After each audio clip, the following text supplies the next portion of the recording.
Ternyata begini nasib Saifuddin Ibrahim, pembela Panji Gumilang dan penista agama, jauh-jauh pergi ke Amerika, bukannya mendapat kesenangan, tapi malah mendapatkan azab, yaitu kena stroke. Bareskrim Polri telah menetapkan Saifuddin Ibrahim sebagai tersangka kasus dugaan ujaran kebencian dan penistaan agama. Kasus ini bermula saat dirinya menyampaikan keluhan terkait sejumlah situasi kehidupan keagamaan di Indonesia kepada Menak Yakut Holil Qomas lewat media sosial. Saifuddin turut menyinggung masalah kurikulum pesantren dan mengaitkannya dengan radikalisme, serta usulan menghapus 300 ayat Al-Quran.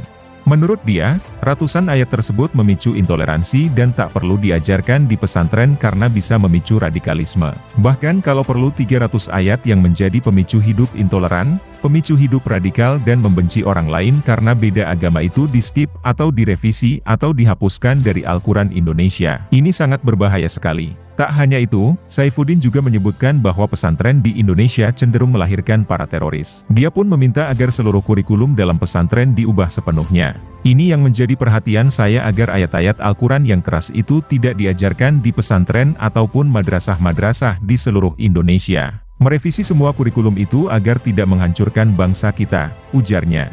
Pernyataan Saifuddin itu direspons oleh sejumlah pihak.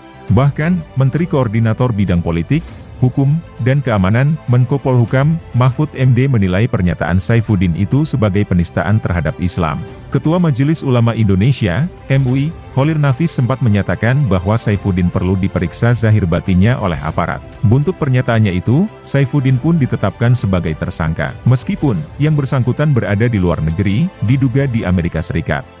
Meski berstatus tersangka, sang pembela Panji Gumilang, Saifuddin masih belum berhasil dibawa ke Indonesia. Mabes Polri menyebut pihaknya masih berupaya untuk memulangkan Saifuddin.